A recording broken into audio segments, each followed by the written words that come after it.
What scoreboard are you playing to in life? Because if it's the wrong one, every move could be taking you further off course. That's the challenge Sahil Bloom throws down. He's a New York Times bestselling author and managing partner at SRB Ventures. And in this episode, he reveals how to redefine your scoreboard, make small course corrections that compound, and live in line with what truly matters. We cover think days, the art of changing your mind, the rituals that keep him grounded, and his number one rule for building stronger relationships. By the end, you'll know exactly how to reset your own scoreboard and start building the life you actually want. This is how I work. Let's dive in. I want to start by talking about the concept of a broken scoreboard. Can you tell me, what does this mean? This is the idea that what you measure in life really matters. We don't often think about how much impact the things that we are measuring have on our actions on a day-to-day basis. But you don't have to look very far to realize that impact. Think about the person that puts on like a sleep tracker ring or one of those wristbands, and then all of a sudden they're like the most annoying sleep person in the world. They're like, oh, I can't go out because I need to optimize this. My sleep score will be screwed up. All of these things. Suddenly your actions start falling in line with the thing that you are measuring. Peter Drucker, this famous management theorist, said, what gets measured gets managed. That's the idea that the thing that you can measure becomes the thing that you optimize around. It's the thing that you sort of myopically hone in on and try to change your actions around. That is why this concept of a scoreboard is so important in your life.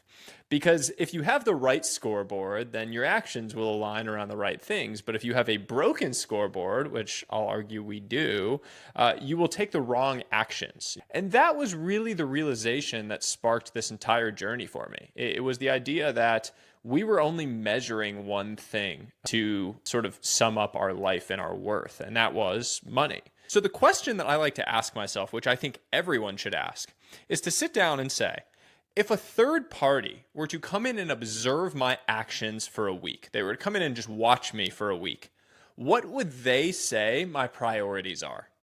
And the recognition there is that there is a big gap between what you would say your priorities are and what your actions show your priorities are. How often do you personally reflect on that? In the last year, because it's always interesting, like when, when you write about concepts and some of them just kind of seep in and they become you, but some of them you still have to deliberately realign. So I'm curious, how does it work for you right now? I do something I call a think day about once a month. Think day is the idea of carving out 1 to 2 hours once a month to go to a new open space, a coffee shop outside, etc. Bring a journal, bring a pen, and just think on some of these bigger picture questions of your life. Reflect on them. Allow yourself the space to see the bigger picture and then to make course corrections along the way. I find that every single time I do it, there's somewhere that I've gotten a little bit off kilter, fallen a little off course. And the truth is that those tiny course corrections are very impactful in the long run. There's this concept in aviation, the 1 in 60 rule, that for every 1 degree error in heading, a plane will miss its eventual target by a mile for every 60 miles flown. So the idea is that small deviations in course are amplified by distance and time. Your life is no different. When you are slightly off course, it is going to have a big impact over 5, 10, 15 years. So making yourself have a ritual or a habit to create the space and to identify these course corrections that need to happen so that you can execute on them, that's been really impactful in my life. I was reading on your LinkedIn feed that you actually went on a Think Week, if I'm correct, and came back from that quite recently. Very recently.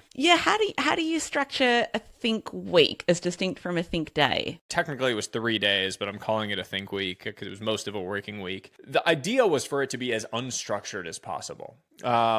Because I personally think the whole point is to create enough space that you are, sort of able to think differently and more broadly. The way that we did it, I did it with my business partner, was that we each proposed sort of a set of reflection questions, big picture questions that we wanted to think on. And the idea was that we would pose a question. We'd kind of have a session set up, say like a couple hour block. And we would just go out into some open space, bring a notebook, and we would pose the question. And then we would each spend however long, an hour, 2 hours, thinking and journaling on it. Then we would come together for some sort of meal and sort of talk through and reflect on, pressure test what those insights were that we had as we were writing. Could you share examples of some of the questions that you posed? Yeah, one of the biggest ones for me is what did I know for sure that just wasn't so? There are these things that we automatically assume are correct, that we've been told our entire life. Like, we know for sure that those things are so, and in reality, they are not. And making sure that you recognize those in real time and that you're able to change your mind on those things is really important. It's also very uncomfortable. So most people don't do it because it requires you sort of breaking down your own ego and your own correctness in favor of finding the truth. All of this is sort of about a long-term truth-seeking operation, that you are trying to get closer and closer to the truth in your relationships, in your work, in your personal life, in all of these areas. So that one I found to be really impactful because for me, it sort of identified, one really major insight about how I've been operating and working that I think if I had continued to perpetuate and repeat would have really held me back and would have harmed my life in a number of different ways. I'm curious, are you able to share what that was, if it's not too personal? No, it's not too personal.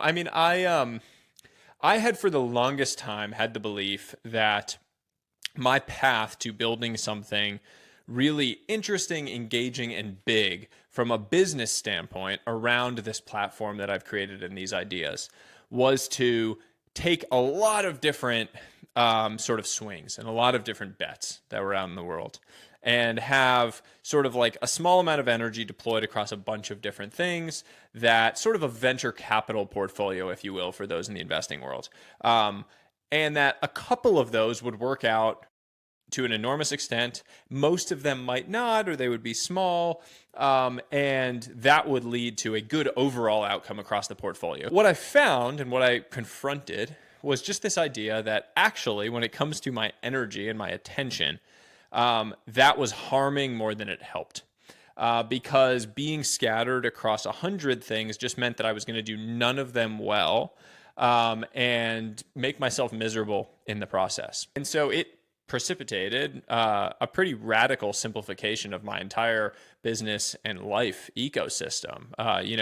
I will be going into much more of a season of no, if you will, when it comes to taking things on and really trimming the things that I am sort of actively engaged in and involved in accordingly. How do you make decisions then with this new perspective around, firstly, what to drop that you're currently committed to, and then what will you say no to that you'd previously said yes to?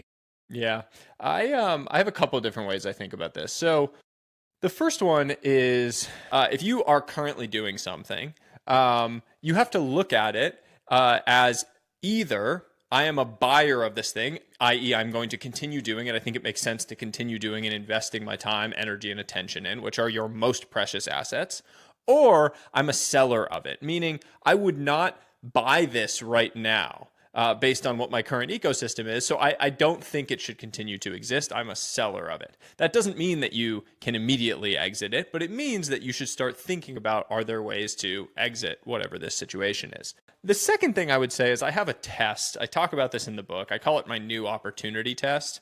And it is a really useful heuristic or razor, if you will, for looking at new opportunities and very quickly deciding whether it's one that makes sense. And it is basically to say, if I assume that this thing, whatever it is going to take twice as long and be half as rewarding or profitable as I currently think, would I still want to go do it? The reason that's such a useful heuristic is because we tend to be overly optimistic at the outset of something new. We get the shiny object syndrome. There's the new opportunity. It's sitting off here. You're like, wow, it's going to be so great. I'm going to make all this money, or it's going to be so enriching, so rewarding in all these ways. And we get into too many things because of that optimism. Podcasting is a great example. There are a lot of people who love the idea of having the winning version of a podcast. They're like, oh, I love the idea of having a big podcast. Everyone listens to me. I get great guests. I have all these cool conversations. I get to travel. Everyone, like, it's such a great thing, the winning version. And they ask that question themselves and they say, yeah, hell yes, I want the winning version of this thing.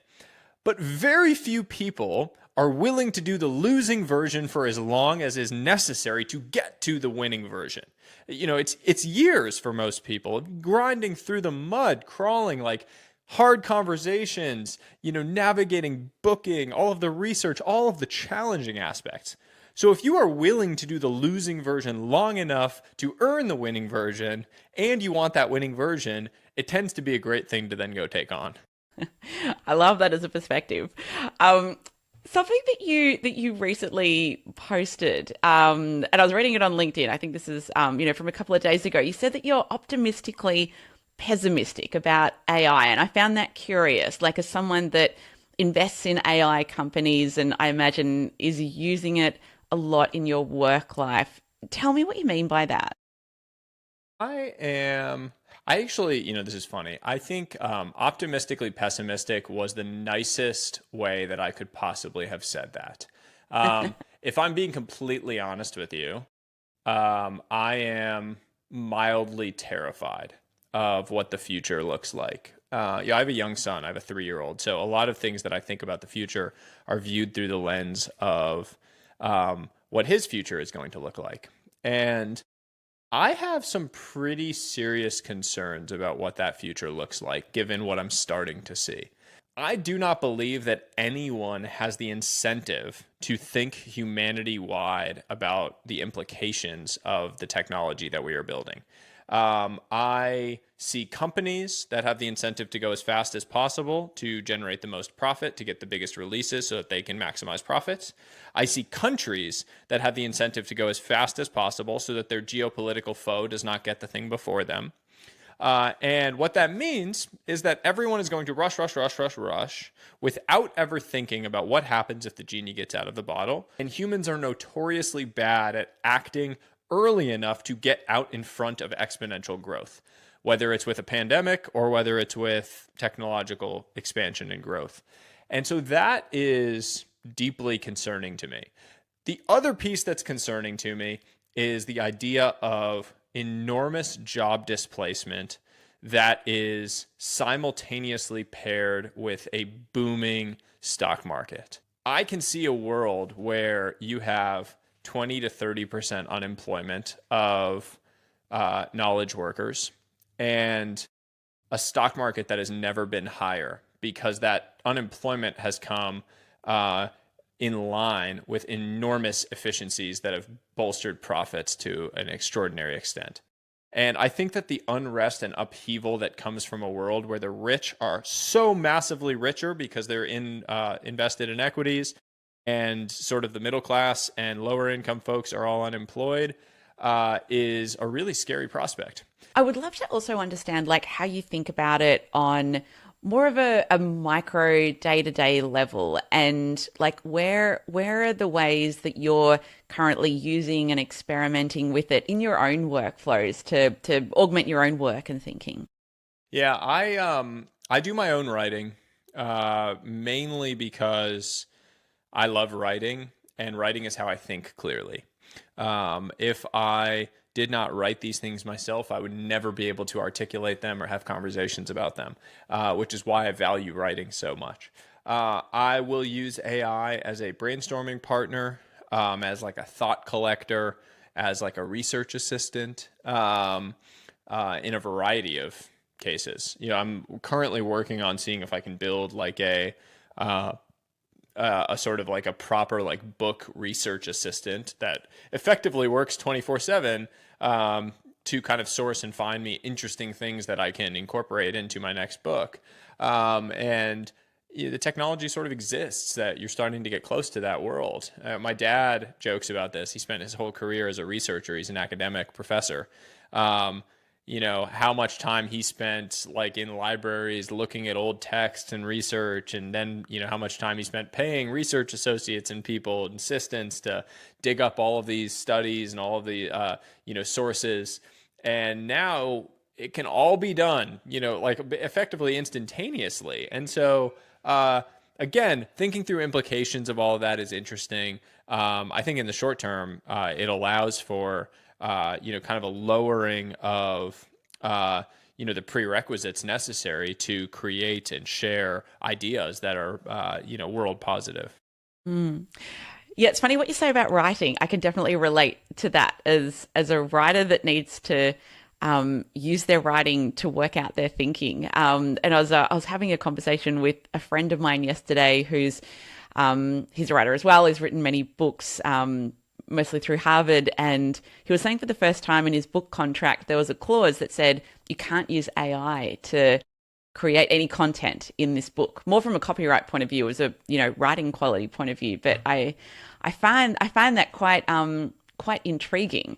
I would love to know when you're writing, because you're so prolific online with your newsletter and social media. Like, what's your process, or what rituals do you have in place around how you do that?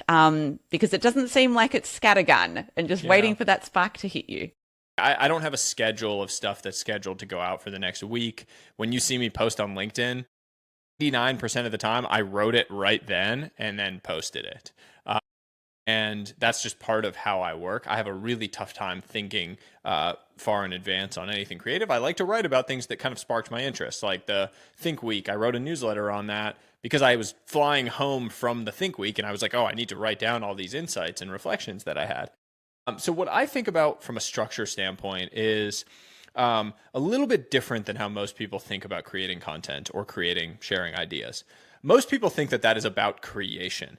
I view creation as one of, say, 4 steps that are really in this process. The first step is consumption.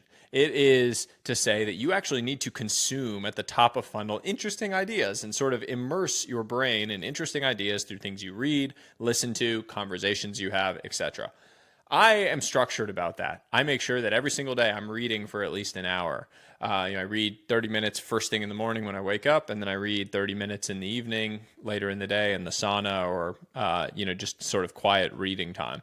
Read anything. I mean, I read everything from like physics books to books about history and geography to just anything that's kind of sparking my interest. So that's sort of the consumption piece. The second piece is about ideation. This is really about the idea of like, I need to make sure that I have time to think, because that is when the ideas are kind of intermingling, connecting, sparking these new ways of thinking about them. Sometimes the ideation is individual on a walk. Sometimes it's a conversation, trying to bat things around with someone.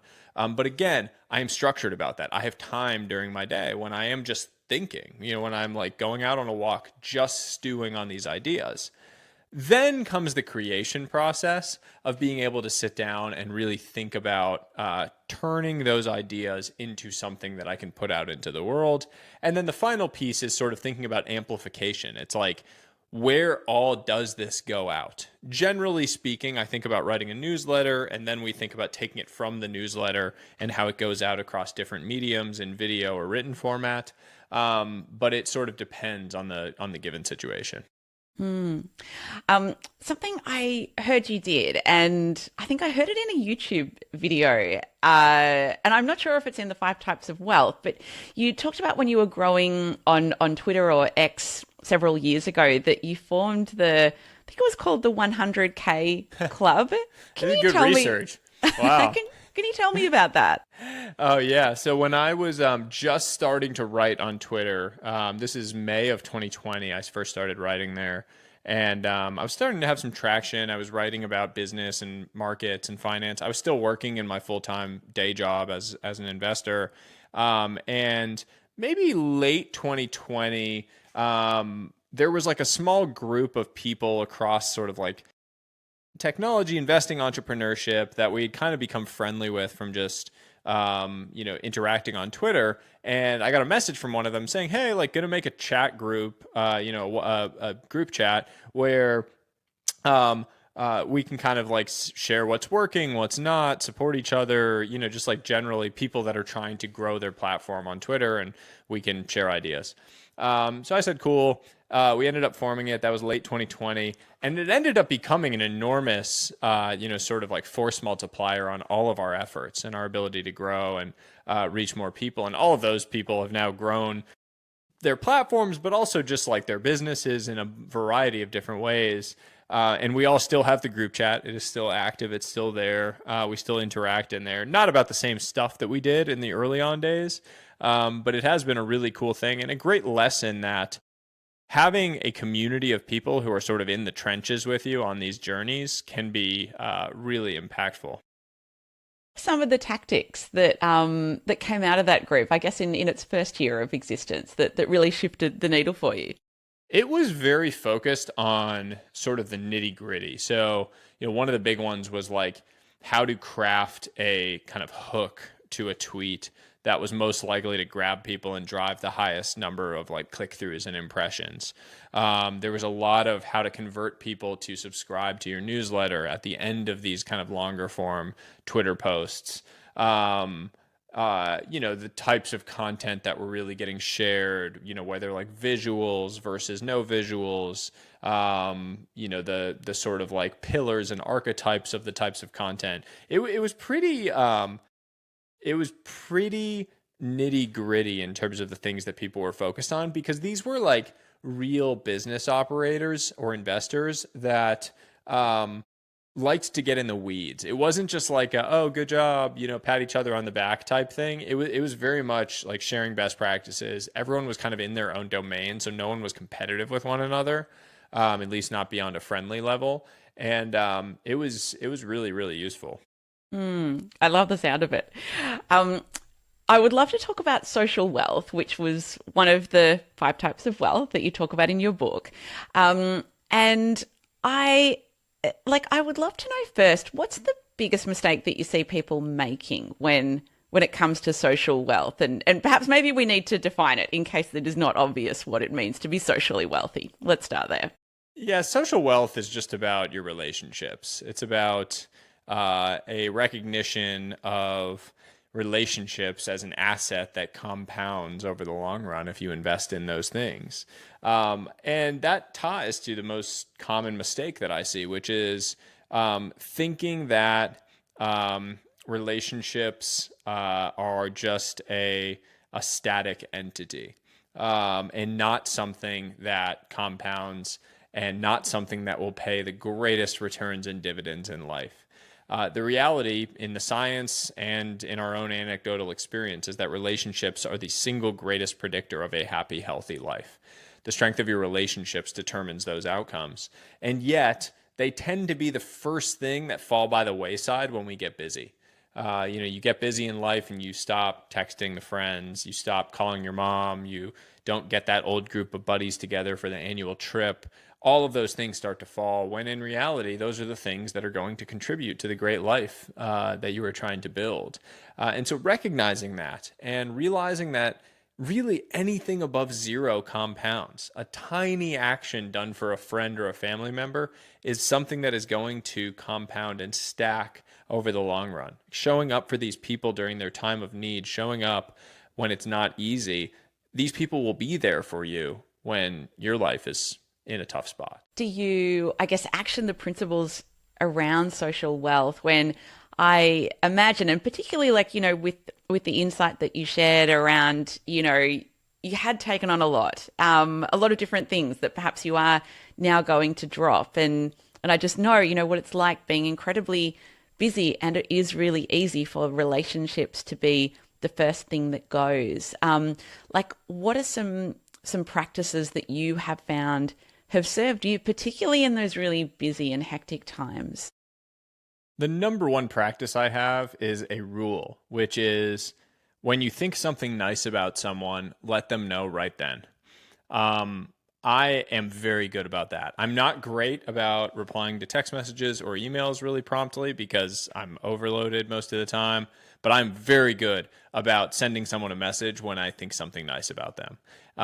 And that has a powerful effect of keeping you in touch with people, of, creating this level of connection with people over long, long periods of time. I mean, I have friends and people that I don't see very often at all anymore, but we still feel really connected. One little hack is, I have an iPhone. I don't know if anyone else does, but on the iPhone, there's this like for you sort of like photo memories feature.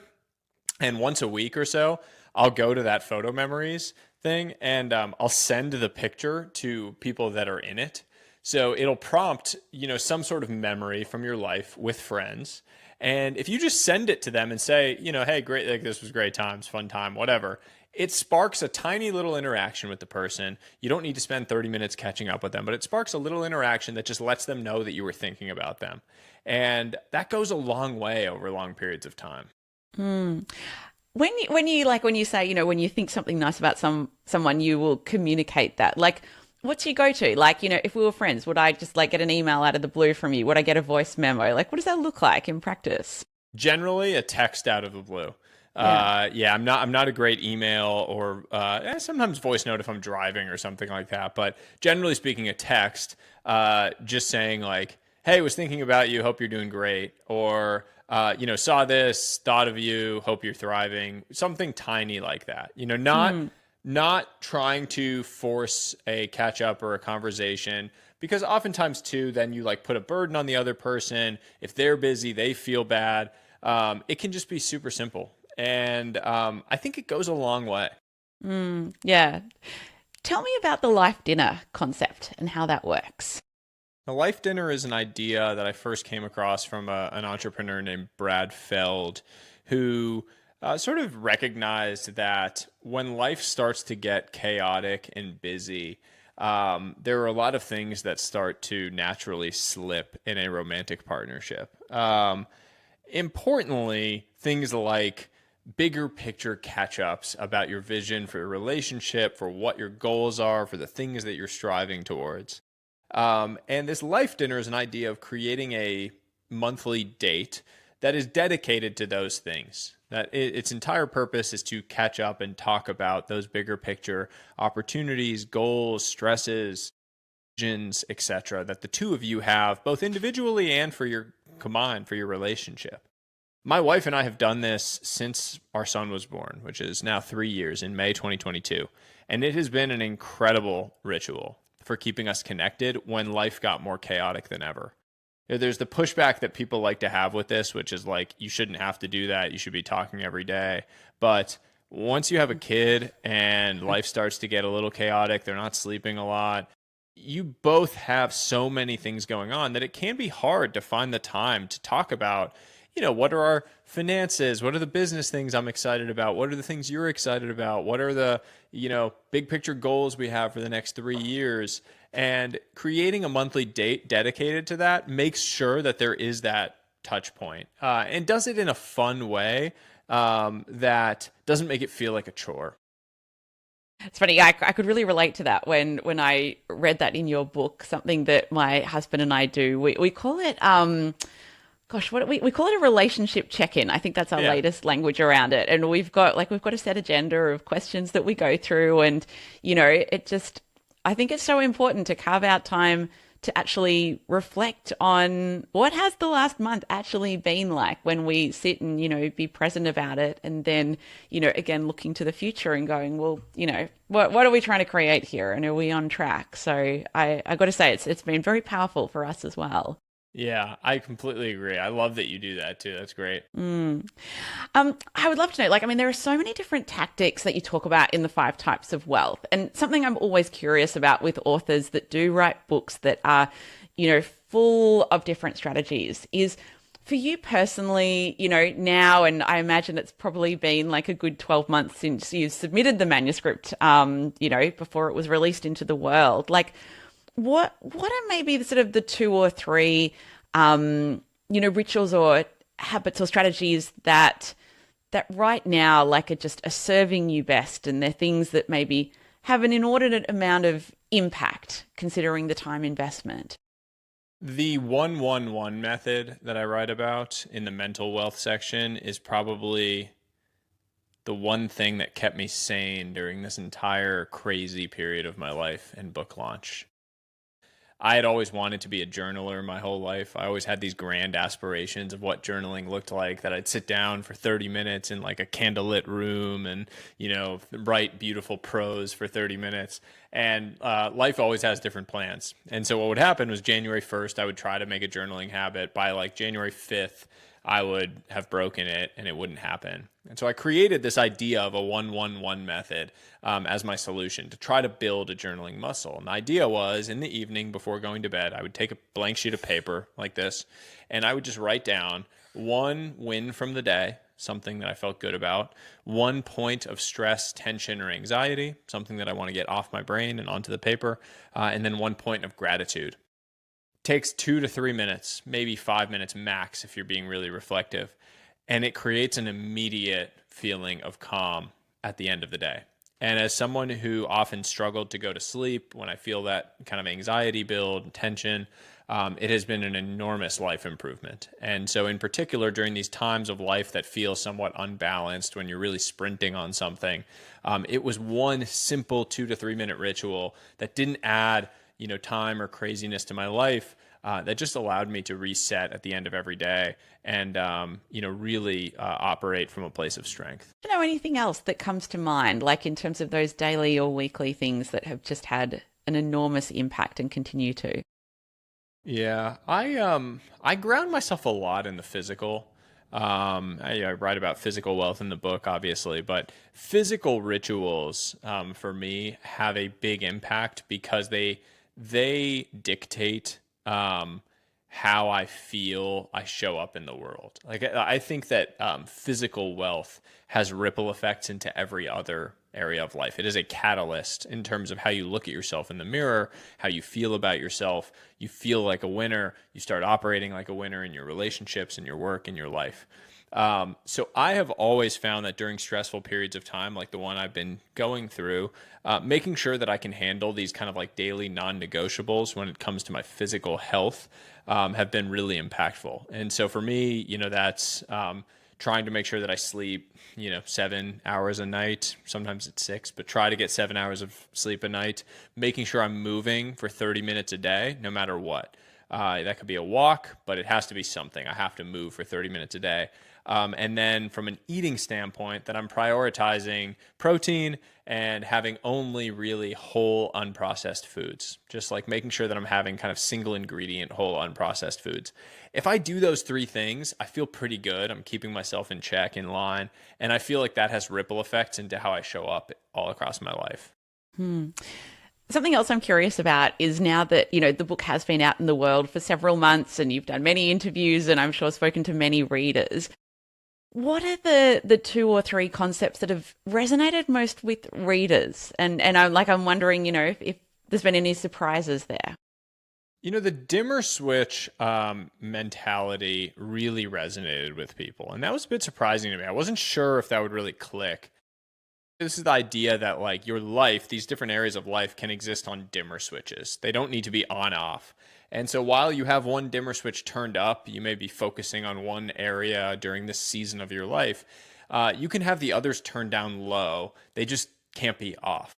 And low is better than nothing. Low is actually infinitely better than nothing because anything above 0 compounds. That idea has really been sticky with people. And I see people actioning on that in a major way, which is fun for me to see. What else? Goals, I would say, is the other one that has really jumped out. This is the idea of like, goals are the summit of the mountain, the thing that we all know. We set goals at the beginning of the year. Anti-goals are the things that you don't want to happen in your pursuit of those goals. So my goal might be to become CEO of the company. I want to go achieve that. But my anti-goal may be traveling 300 nights out of the year, or allowing my stress and health to deteriorate in pursuit of the goal. I want to achieve the goal, but not if it means having these anti-goals become real. they provide the really useful and helpful boundary and sort of guardrails in your pursuit so that you can make those course corrections on the journey to make sure that you're not running afoul of these things that you don't want to happen, so that you can ultimately win the battle of achieving the goal, but also the much bigger picture war of its impact on your whole life. To know, like, now, because you seem like someone that is constantly experimenting with new things and new ways of living and working. What is something that you've recently been experimenting with in terms of something that is finding that is helping you, like in work or life? I recently started reading to start my morning for 30 minutes, and I've really enjoyed that. I would say for the longest time, I had kind of always thought about like reading for purpose. It's sort of this separation between telic and atelic activities. Telic activity is an activity done for a purpose. An atelic activity is an activity just done for the sake of it. No real clear purpose. And I sort of decided that I wanted to have like 30 minutes of kind of atelic reading time to start the day, to just like open my brain up a little bit, wake up in the morning, if you will, and replace the time that I previously would like scroll on my phone when I got up in the morning with just read. And I have absolutely loved that. I will go downstairs, get my coffee, go and sit in my office or stand here in my nice spot and turn on some bright lights to help me kind of wake up, since I wake up really early, and just have 30 minutes of quiet reading time. I got this little time glass thing. I don't know if you can see that. It's a 15-minute time glass. So I flip it over twice. And I just kind of like read whatever grabs me. And I have a bookshelf behind me that's got a bunch of books on it. I don't like finish the book necessarily. I sort of just try to grab whatever is grabbing me that morning, and I'll just sit and read. And when it's not grabbing me, I'll switch books. And it's really nice. It feels liberating to read that way too, in a kind of unique way. I love that. And as someone who kind of like, my first reaction is, wow, that sounds so indulgent, but it's not. Like, what a brilliant way to experiment with starting your day. I am going to give that a shot. Yeah, I would say it was indulgent if it wasn't at 4:15 in the morning. So like it's hard to say anything is that indulgent at 4:15 in the morning. But it feels luxurious, like having my cold brew coffee and sitting and reading. I'm like, wow, this is really nice. Like sometimes I'm going to bed. I feel more excited to wake up at 4, knowing that I'm going to get to read something neat and just kind of like start my day that way. That's awesome. Thank you so much for watching. Hit subscribe so you don't miss what's coming out next on How I Work.